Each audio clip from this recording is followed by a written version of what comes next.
വചനാമൃതം തയ്യാറാക്കി അവതരിപ്പിക്കുന്നത് പി.എൽ. ശ്രീധരൻ. തോൽവി എന്ന് കേൾക്കുമ്പോൾ തന്നെ ഒരു അസ്വസ്ഥതയാണ്. ഏത് പ്രായക്കാർക്കും ദുഃഖത്തോട് അത്ര ഇഷ്ടമുണ്ടാവില്ല. ഒരാകുലതയാണ് തോറ്റു എന്ന് പറയാൻ.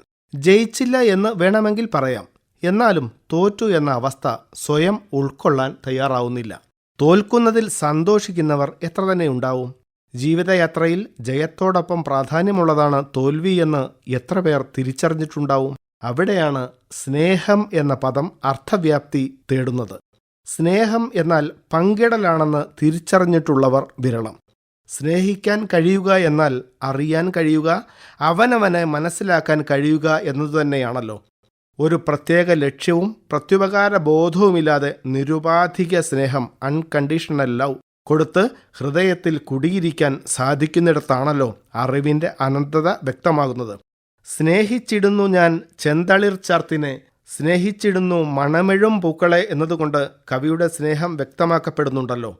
പ്രകൃതിയിലുള്ളതിനെയെല്ലാം തന്നോടടുപ്പിച്ചു നിർത്താൻ തനിക്ക് മനസ്സുണ്ട് എന്ന കലർപ്പില്ലാത്ത പ്രഖ്യാപനം കൂടിയാണല്ലോ അത്.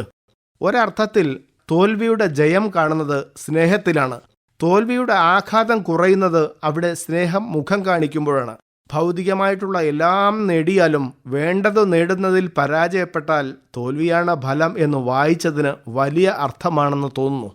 ജയത്തിൻ്റെ കൂടെ എപ്പോഴും ഉണ്ടാവണമെന്ന് ആഗ്രഹമുള്ളവർക്ക് സങ്കോചമോ അപകർഷബോധമോ ആത്മവിശ്വാസക്കുറവോ ഉണ്ടാവാം.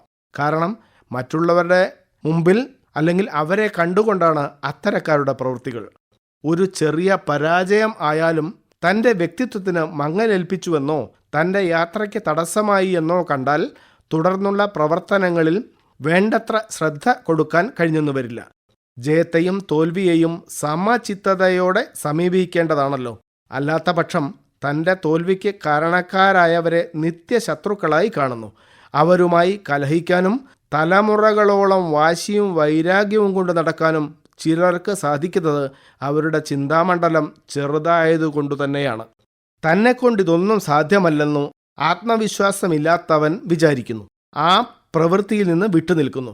മറ്റുള്ളവർ എന്ത് വിചാരിക്കുമെന്ന ചിന്ത അവരെ ആഴത്തിൽ സ്വാധീനിക്കുന്നു.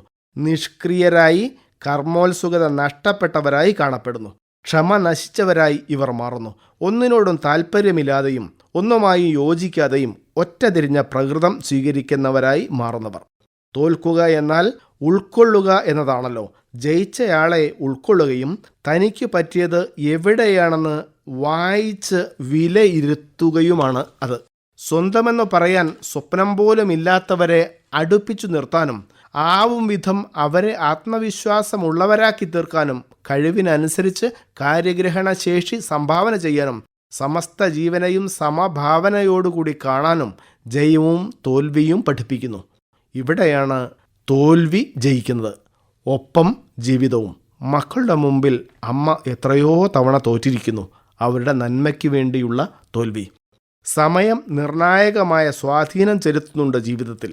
സമയത്ത് ചെയ്യാൻ സാധിക്കാത്തതുകൊണ്ട് ഇപ്രാവശ്യത്തെ വിളവൊന്നും ശരിയായില്ല എന്ന് ഒരു കർഷകൻ പറയുമ്പോൾ വിത്തിടലിൻ്റെയും വളം ചെയ്യലിൻ്റെയും വെള്ളം നൽകലിൻ്റെയും ഒക്കെ പ്രാധാന്യമാണല്ലോ പ്രസ്താവ്യമാകുന്നത്. ജീവിതത്തെ അറിയാനും പഠിക്കാനും വേണ്ടതുപോലെ തിരുത്തൽ വരുത്താനും തയ്യാറാവാനുള്ള ശ്രമം അത്യന്താപേക്ഷിതമാണ്. അവനവന് വേണ്ടിയുള്ള ആ ചിന്ത ആഴത്തിലുണ്ടായാൽ ദുഃഖത്തെ ഒരളവോളം അകറ്റി നിർത്താം എന്നതത്രേ ശരി. അവനവനിൽ തന്നെയുള്ള നല്ല ഗുണങ്ങളെ പോഷിപ്പിക്കുകയും ദുഃഖഹേതുവായവയെ പരിത്യജിക്കുകയും ചെയ്യുമ്പോൾ സന്താപങ്ങളെ നിർമ്മമതയോടുകൂടി സ്വീകരിക്കാൻ തയ്യാറാവുമ്പോൾ സ്വാസ്ഥ്യമുണ്ടാകുന്നു. പറഞ്ഞറിയിക്കാൻ പറ്റാത്ത ഒരു മാനസിക വികാസവും. പി.എൽ. ശ്രീധരൻ തയ്യാറാക്കി അവതരിപ്പിച്ച വചനാമൃതമാണ് ഇതുവരെ കേട്ടത്.